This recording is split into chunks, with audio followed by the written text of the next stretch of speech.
The ties have been made, the draws have been calculated, and everything is set in stone, ladies and gentlemen. It's the UEFA Champions League quarterfinal draw, and Bayern have gotten their team. Let's talk about the other teams first, in order. Let's talk about the teams in order. City versus Dortmund. Obviously, City are the favourites. I'd say people would probably go as far as say 70-30, but I think it's more like 55-45, honestly. Because for as bad as Dortmund are in controlling games and seeing out the games, they've got one thing that City doesn't have. It's actually kind of funny because you're looking at two teams that are the exact polar opposite. City have structure. City have cohesiveness. City have a unit from back to front, from front to back, of players that know exactly what they need to do, of players that know exactly what their role is. Whereas in Dortmund, it's kind of just like, we don't have any structure, we don't have any real team, but we have forwards, and our forwards will score, our forwards will create. So you've got the likes of, Sancho, if he's back, he should be back by then. You've got the likes of Haaland. You've got, well, Royce is injured, so I don't know whether we would count on Royce. But, I mean, perhaps Moukoko as well. I'm not sure. I don't think he'll play. If I'm being completely honest, I don't think Moukoko will play because, that's not really the game for him. But who's going to replace Royce is obviously a big, big question. I don't have the answer for that. We'll see what Tezos will do. But I think it's going to be a very entertaining draw, if I'm being completely honest. I think there's going to be a lot of good stuff in this game. While I do think that City are the favourites, I do the usual foolishness, which I always do every time a German team plays against another team, in that I actually believe in those German teams. It's my foolishness. It's my mistake. It's my error. So I'm going to give you two predictions for that game. The first one is that Manchester City will win 5-3 on aggregate. That's my first prediction. That's the more realistic prediction. And then the one that I can see happen. I can just see happen. Call it bias, call it foolishness. I can just see it happen. And that is that it's gonna be. Ooh, that's difficult. I don't know. It's gonna be 2-2 in the first game. At Manchester City, and then it's gonna be one of those like we've gotten 2 goals. We scored 2 goals at home now as well. Let's try and shut the shop down. And Dortmund, they'll try and shut the shop down. Ultimately, they'll concede 1 goal, and then like the last 5 minutes will be extremely cagey. So ultimately, I think it's going to be a 4-3 victory to Dortmund. One of those, we've done it. Now we got to hold on to everything, kind of situations. I'm just like, whoa! Since when can you guys defend for 5 minutes? That's impossible. But that's actually kind of what I see happen. But yeah, for some reason I just see Dortmund go through, and I always make that mistake. But I don't trust Manchester City. Everyone rates them extremely highly. I do to a degree, but I also don't quite trust them, if I'm being completely honest. And I trust Dortmund more than I trust Dortmund more than Manchester City, which is insanity. But moving on.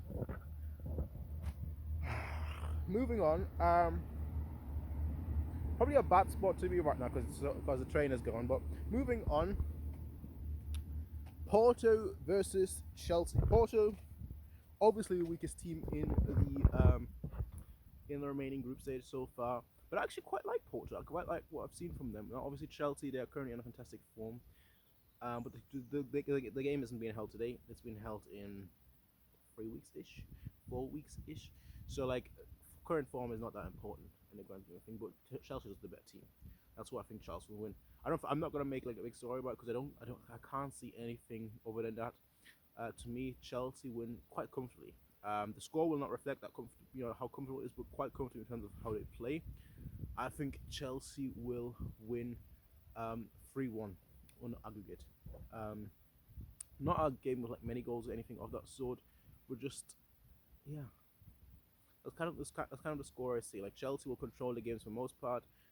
Porto will get a goal at home, but like Chelsea will just get a goal away and then 2 goals at home, ultimately leading to a 3-1 result. IMO. Let me get over to the big one. The big one. Ooh, the big one. PSG versus Bayern. No, actually, Bayern versus PSG. Look, right? I know none of you watch PSG because I always get these same comments. None of people that don't watch PSG that then watch them in the Champions League go, oh wow, this team is amazing. It's the same with Barcelona last year, right? And last year, guess what they said? Barcelona, that's not a problem. They've been terrible in the league. People were like, man, you're foolish. When I said my prediction 4-1, people were like, that's disrespectful. They've got Messi. I'm like, but have you seen how they played? They're like, no, but they've got Messi. And I'm like, well, have you seen how they play? No, they've got Messi. I'm like, bro, chill. One player is not going to make the difference, right? There are difference makers in every team. Some of them are better than others. Others are better than none. But the matter of fact is this. It's very simple. We're the better team. Back to front, front to back. We're the better team. Neymar, is he going to be fit? He should be fit. We are the better team. We are the better squad. We are just better. We've been terrible this season. PSG have been terrible this season. But when we are terrible, we still win. When they are terrible, they lose. That's the difference. As I said, difference makers. We've got more of them. We've got about 6 in our squad. Difference makers that I can right now think of, like 6 people that can create a goal out of nothing, or that can like come up clutch in a big way. You know, the players that I'm thinking of right now, just on the top of my head. I know I just said a random number like 6, but the players that I'm thinking of are Neuer, Kimmich, Goretzka, Müller, Lewandowski, and our wingers usually are as well. But our wingers have been in this like weird form. Like all of them could be a difference maker, but like usually it's always one. It's always one. It's not all of them. It's usually always one. Like there hasn't really been a game where like all the wingers have shined. It's just been like a combination of like, okay, this works, this works, this works, this works, but like nothing really is like yeah, baby, both of them. Like none of that sort. Now here's my thing. We're gonna concede goals, whether Neymar is playing or whether he's not playing. We're going to concede goals. This is not going to be like the final, because the final is a final. It's a one-off game. People are like, okay, we need to be careful. We don't want to concede silly goals. You know, that's why you play a lot more cautious in the final. Now, to get tight, we're going to go all out attacking, as we've done every single game this season and every single game last season since Flick came in. So here is my prediction, my honest prediction. PSG will score. If Neymar is not playing, PSG will score 3. Right? 3 goals in both legs. As in like 3 goals in total, on aggregate. We'll score about 8. Because PSG's defense is useless. Thiago Silva is not there. Don't forget that. Their fullbacks are atrocious. Our wingers are pretty good. We saw what Coman did last season to Kera. Mbembe isn't playing for them either, really. So there's a lot of, you look at it and there's a lot of, what's the best way to describe it? There's a lot of weaknesses they have. Now, everyone obviously talks about their strengths, which is their forwards. It's not the midfield. Ratty is quite overrated. He's not like, I'm not calling him trash. I'm just saying he's quite overrated in the sense that like people rate him as like top 3 midfielders, which he's not. He's not even top 5. Not even top 10, perhaps on a 10th, 9th side, but like he's not that. Right? There are definitely better ones out there. Their forwards are the issue. Moise Kean has actually been quite good for them, if I'm being completely honest. Like he comes up relatively clutch. Obviously, we don't need to talk about Mbappe. Mbappe actually hasn't had a great season. He started the season very, very poorly, but he hasn't. For how much everyone talks about him, and I know he scores like he scored a hat-trick versus Barcelona, or was it 4 goals versus Barcelona? I can't even remember. He came up clutch in that game, but like he isn't this prolific superstar. He's just someone that is very good at scoring against all sort of teams, and that's kind of the big strength, that he doesn't need his teammates to help him. He's kind of created himself if he can. The big worry is obviously Neymar. Because Neymar he's truly the difference maker for PSG. You could say Mbappe is as well, but I'd say that PSG have one difference maker, and that one player is Neymar. PSG is getting there, but I wouldn't say that he's there yet. Give it 2 or 3 more years, and I think he'll be there. For as bad as our defense is, our attack, they can't stop that, and we can mitigate their attack.